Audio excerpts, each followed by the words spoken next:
143 सांसद जो विपक्षी सांसद है, इस देश के प्रजातंत्र की नींव कहीं ना कहीं पक्ष और विपक्ष मिलकर के बनाता है। आज जब प्रजातंत्र की नींव पर प्रहार करने का मजाक बनाया जा रहा हो, वहां न तो मीडिया बोल पाती, न देश के हमारे विपक्षी बोल पाती। आप पूछ रहे थे क्या? पहले जब मैंने सवाल पूछा, आप सुनिए, आप सुनिए, रुई डाल दिया था आपने, कब आपने रुई डाल दिया था आपने? कौन दिखा रहा?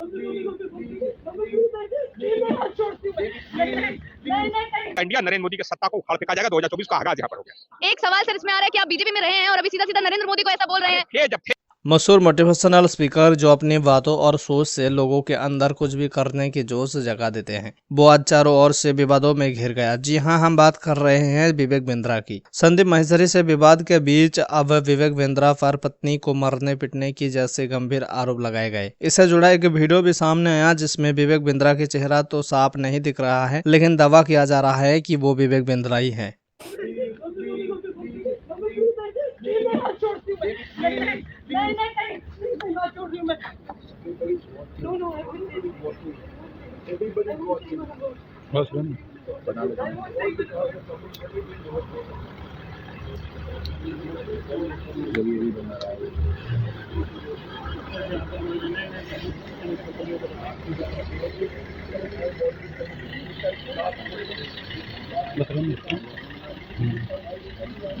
वही इस वीडियो के बाद एक और वीडियो सामने आया जिसमें विवेक बिंद्रा की पत्नी अनिका बिंद्रा अस्पताल पहुंची और अपने शरीर पर लगी चोट का निशाना दिखाते हुए विवेक बिंद्रा को कसूरवार बता रही है। इसके बाद विवेक के खिलाफ उनकी पत्नी के भाई एफआईआर दर्ज करवाई। दिखा सकते हैं तो सिस्टर को दिखा, कोई बात नहीं, अगर नील आ रहा है तो दिखाओ। रुक जाओ, कटिंग कर देंगे ना वहाँ से, लोअर काट देंगे, कोई बात नहीं, वहाँ से लोअर फाड़ देंगे।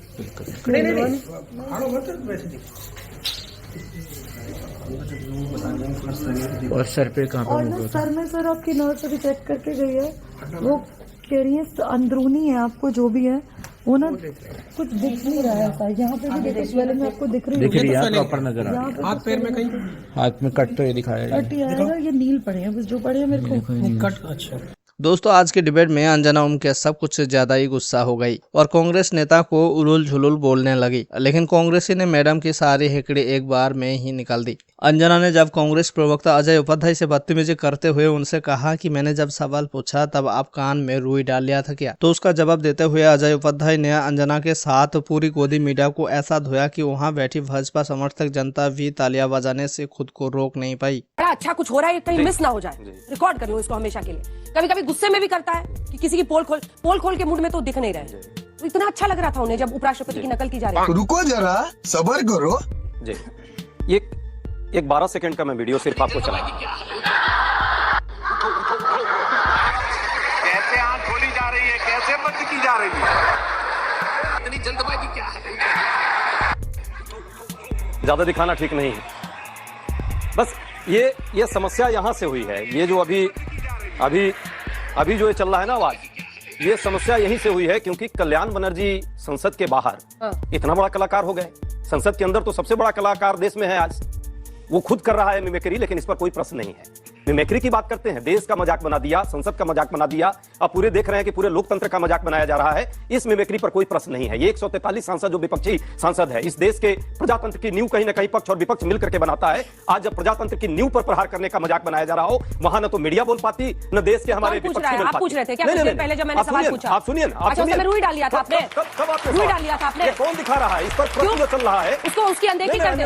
पहला प्रश्न 143 सांसदों पर था। 5 सेकंड में नहीं बोला मैंने मीडिया पर। आप जो है अंदर झांकिए थोड़ा। आप क्यों इतना बबक गई? उतना देर से बोल रहे थे। शब्दों की मर्यादा रखिए। सुन लीजिए, नहीं सुनना पड़ेगा। आप अपनी मर्यादा भी रखिए। बिल्कुल नहीं चलता है। बिल्कुल बात हो रही है, बात की तरफ बिल्कुल बात की तरफ। 5 सेकंड नहीं हुआ, आपको इतना दिक्कत हो गई? 5 सेकंड नहीं हुआ कि मीडिया पे आ गए। समझ रहा हूँ कि आप सवाल का जवाब दीजिए। पहला सवाल किसने पूछा? आपको कोई दिक्कत नहीं अजय उपाध्याय, पहला सवाल किसने? मैंने क्या पूछा? आपकी परेशानी समझ सकता हूँ, लेकिन ये मेरा राइट है यहाँ, जिस तरह से पहला सवाल मैंने क्या पूछा था? आप यहाँ से भी कह दीजिए। पहला सवाल मैंने क्या पूछा था? क्या सवाल आपने पूछा था? उसी सवाल का जवाब दे रहा हूँ। हाँ, मैंने उनसे यही पूछा था कि आप उस मुद्दे को गौण करना चाहते हैं, इसलिए आपने ये मुद्दा उठाया। मिमिक्री कोई मुद्दा है जिस पर डिस्कशन आप कर रही है? क्यों? दोनों मुद्दे उठाए हमने। आप दिखा रही हैं, दोनों मुद्दे उठाए हैं। ये मिमिक्री क्योंकि देश के राष्ट्रपति से लेकर पीएम लिख रहा है, राहुल गांधी जी के वीडियो से नहीं आया है। नहीं, आइए महिमा मंडन करते हैं, राहुल गांधी जी की आरती उतारते हैं और भजन गाते हैं, तब आप लोग अच्छे हो जाएंगे। मिमिक्री बनाई हुई है पूरे देश को।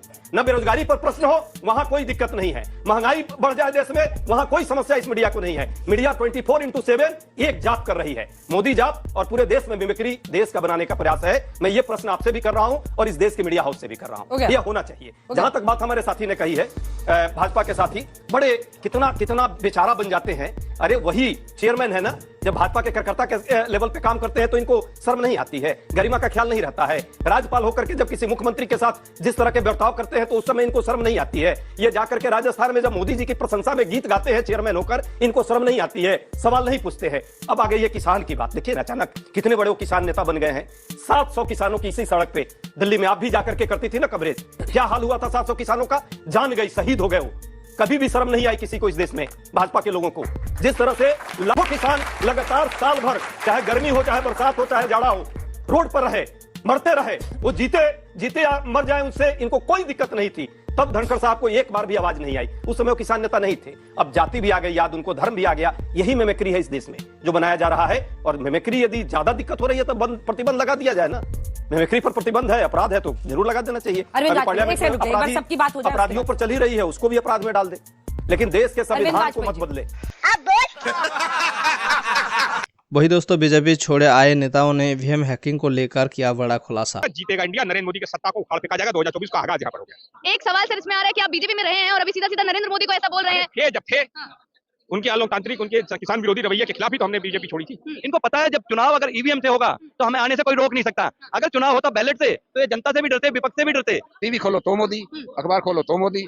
मोदी तो विश्व गुरु बना दिए। रोज किसी भी अखबार में ये 2 पेज रोज होते हैं। पूरे बस स्टैंड देख लो, सब कुछ देख लो। ये खर्चा भी घटा करके गरीबों का भला हो सकता है। ईवीएम जब मजबूत होगी तो सत्ता पक्ष मजबूत होता है। और जब 24 में अगर नरेंद्र मोदी को मौका मिल गया तो विपक्ष नाम की कोई चीजें, संसद नाम की चीजें, लोकतंत्र नाम की चीजें रहेगी, सब खत्म हो जाएगा, बस दिखावे के लिए रह जाएगा। लोकतंत्र का मतलब ये होता है कि विपक्ष भी उतना मजबूत हो। विपक्ष मजबूत हो, विपक्ष सवाल पूछ रहा है। अगर विपक्ष सवाल पूछता है तो क्या हो रहा है? 2 लड़के कूद गए, पास किसने दिया? पास दिया किसने? भाजपा के सांसद ने।